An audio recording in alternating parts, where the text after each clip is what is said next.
Assalamualaikum warahmatullahi wabarakatuh. Baik, video kali ini kita akan membahas tentang eksistensi Tuhan. Baik, eksistensi Tuhan menurut logika. Saya tidak akan membawakan dalil dari agama manapun, saya hanya akan berjalan dengan logika. Oke, yang pertama saya akan bawakan dari teori ilmuwan Pascal yang biasa disebut Pascal-Weger atau pertaruhan Pascal. Dalam hal ini Pascal membuat taruhan, kita diwajibkan memilih dua hal, yaitu percaya kepada Tuhan atau tidak percaya, atau teis atau ateis, seperti itu ya. Teis percaya Tuhan, ateis tidak percaya Tuhan. Jikalau kita percaya kepada Tuhan atau kita teis, dan ketika peluangnya Tuhan benar-benar ada, maka kita akan mendapatkan keuntungan yang tidak terhingga. Sedangkan ketika Tuhan tidak ada, tapi kita percaya adanya Tuhan, maka tidak ada kerugian apapun yang akan menimpa kita. Sedangkan ateis yang menentukan taruhannya bahwa tidak ada Tuhan, ketika Tuhan ada, maka dia akan mendapatkan kerugian yang sangat besar. Sedangkan ketika Tuhan tidak ada dan dia percaya Tuhan tidak ada, maka tidak ada apapun yang dia dapatkan. Itu menurut Pascal, teori dari Pascal. Kemudian kita ambil dari ulama atau ilmuwan Islam.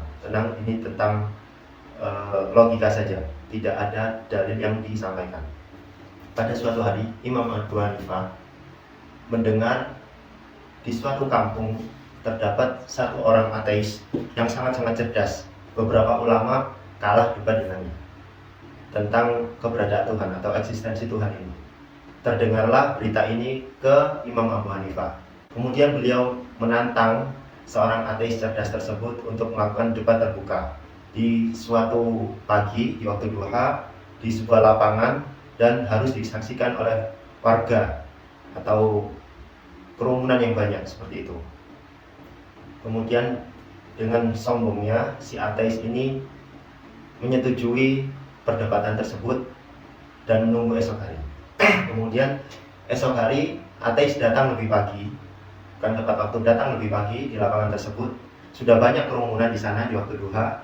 Kemudian ateis ini menunggu seorang Imam Abu Hanifah 10 menit, 20 menit, 1 jam, bahkan sampai masuk waktu zuhur pada saat itu. Karena dirasa Abu Hanifah tidak datang dan seorang ateis ini merasa Abu Hanifah adalah seorang pengecut, maka beliau menyatakan kemenangannya dalam debat itu. Imam Abu Hanifah tidak berani datang untuk melawan debat saya karena argumen saya dan kecerdasan saya.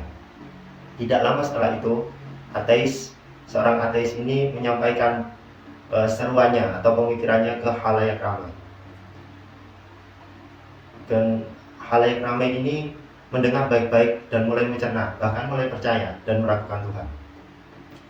Selang beberapa waktu, Abu Hanifah datang dengan tergesa-gesa. Yang sebetulnya Abu Hanifah tidak terlambat. Beliau masuk ke dalam kerumunan itu dan menunggu sampai waktu zuhur, sampai seorang ateis ini bosan.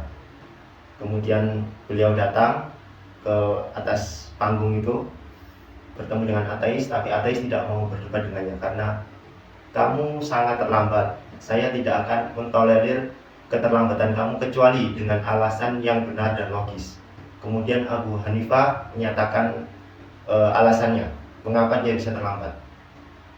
Saya tinggal di seberang kota, bukan di kota ini. Maka dari itu saya harus berjalan, kemudian saya harus melewati sungai. Saat saya mau melewati sungai, tidak ada perahu atau sampan satupun. Kemudian saya menunggu di bawah pohon dengan berharap Allah akan membantu saya agar bisa mencapai atau sampai ke tempat ini.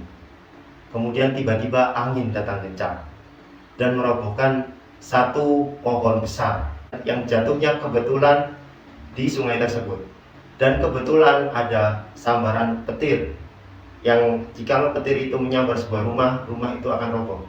Petir itu menyambar ke pohon yang tumbang tadi secara kebetulan dan batang pohon itu terbelah menjadi dua.